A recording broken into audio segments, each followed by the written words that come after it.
2 Tawarikh pasal 18 ayat 1-34. Ahab memerangi Ramot Gilead. Nabi Tuhan berhadapan dengan nabi-nabi palsu. Ketika Yosafat kaya dan sangat terhormat, ia menjadi besan Ahab. Beberapa tahun kemudian, pergilah ia kepada Ahab di Samaria. Ahab menyembelih banyak kambing domba dan lembu sapi untuk dia dan rombongannya, dan mengajaknya untuk menyerang Ramot Gilead. Berkatalah Ahab raja Israel kepada Yosafat raja Yehuda, "Maukah engkau pergi ke Ramot Gilead bersama-sama aku?" Jawabnya kepadanya, "Kita sama-sama, aku dan engkau, rakyatmu dan rakyatku. Aku akan bersama-sama engkau di dalam perang." Tetapi Yosafat berkata kepada raja Israel, "Baiklah, tanyakan dahulu firman Tuhan." Lalu raja Israel mengumpulkan para nabi, 400 orang banyaknya. Kemudian bertanyalah ia kepada mereka, "Apakah kami boleh pergi berperang melawan Ramot Gilead, atau aku membatalkannya?" Jawab mereka, "Majulah, Allah akan menyerahkannya ke dalam tangan raja." Tetapi Yosafat bertanya, "Tidak adakah lagi di sini seorang nabi Tuhan, supaya dengan perantaraannya kita dapat meminta petunjuk?" Jawab raja Israel kepada Yosafat, "Masih ada seorang lagi yang dengan perantaraannya dapat diminta petunjuk Tuhan. Tetapi aku membenci dia, sebab tidak pernah ia menubuatkan yang baik tentang aku, melainkan selalu malapetaka. Orang itu ialah Mika bin Yimla." Kata Yosafat, "Janganlah raja berkata demikian." Kemudian raja Israel memanggil seorang pegawai istana. Katanya, "Jemputlah Mika bin Yimla dengan segera." Sementara raja Israel dan Yosafat raja Yehuda duduk masing-masing di atas tahtanya dengan pakaian kebesaran di suatu tempat pengirikan di depan pintu gerbang Samaria, sedang semua nabi itu bernubuat di depan mereka. Maka Sedekia bin Kenaana membuat tanduk-tanduk besi, lalu berkata, "Beginilah firman Tuhan, dengan ini engkau akan menanduk Aram sampai engkau menghabiskan mereka." Juga semua nabi itu bernubuat demikian. Katanya, "Majulah ke Ramot Gilead, dan engkau akan beruntung. Tuhan akan menyerahkannya ke dalam tangan raja." Suruhan yang pergi memanggil Mika itu berkata kepadanya, "Ketahuilah, nabi-nabi itu sudah sepakat meramalkan yang baik bagi raja. Hendaklah engkau juga berbicara seperti salah seorang daripada mereka dan meramalkan yang baik." Tetapi Mika menjawab, "Demi Tuhan yang hidup, sesungguhnya apa yang difirmankan Allahku, itulah yang akan kukatakan."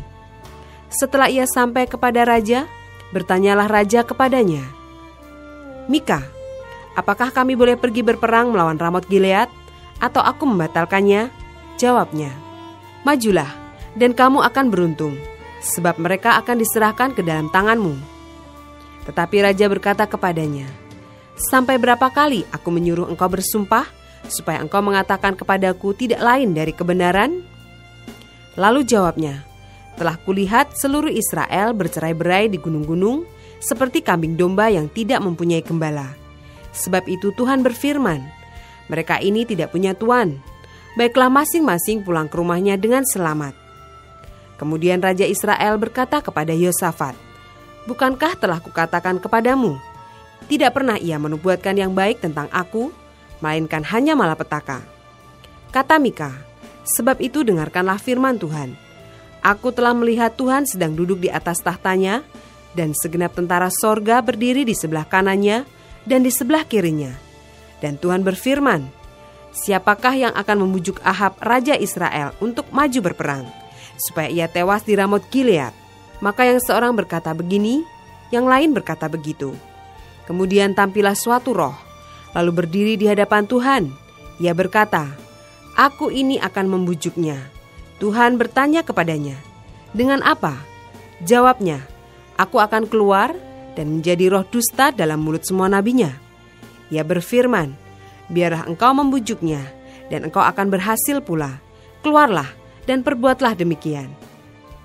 Karena itu, sesungguhnya Tuhan telah menaruh roh dusta ke dalam mulut nabi-nabimu ini, sebab Tuhan telah menetapkan untuk menimpakan malapetaka kepadamu. Sesudah itu tampillah Sedekia bin Kenaana, ditamparnyalah pipi Mika serta berkata, Bagaimana mungkin roh Tuhan pindah daripadaku untuk berbicara kepadamu?" Tetapi Mika menjawab, "Sesungguhnya engkau akan melihatnya pada hari engkau lari dari satu kamar ke kamar yang lain untuk menyembunyikan diri." Berkatalah Raja Israel, "Tangkaplah Mika, bawa dia kembali kepada Amon, penguasa kota, dan kepada Yoas anak raja, dan katakan, beginilah titah raja, masukkan orang ini dalam penjara dan beri dia makan roti dan minum air serba sedikit sampai aku pulang dengan selamat." Tetapi jawab Mika, "Jika benar-benar engkau pulang dengan selamat, tentulah Tuhan tidak berfirman dengan perantaraanku." Lalu disambungnya, "Dengarlah, hai bangsa-bangsa sekalian." Sesudah itu majulah Raja Israel dengan Yosafat Raja Yehuda ke Ramot Gilead.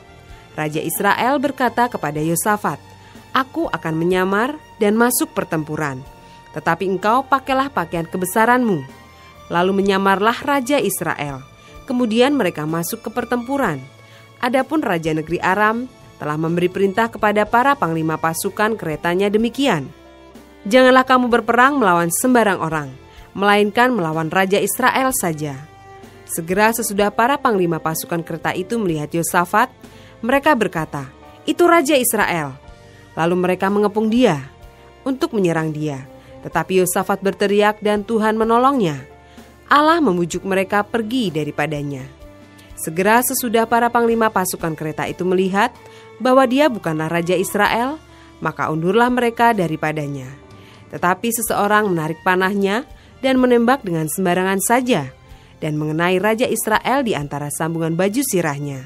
Kemudian ia berkata kepada pengemudi keretanya, "Putar, bawa aku keluar dari pertempuran, sebab aku sudah luka." Tetapi pertempuran itu bertambah seru pada hari itu, dan Raja Israel tetap berdiri di dalam kereta berhadapan dengan orang Aram itu sampai petang. Ia mati ketika matahari terbenam.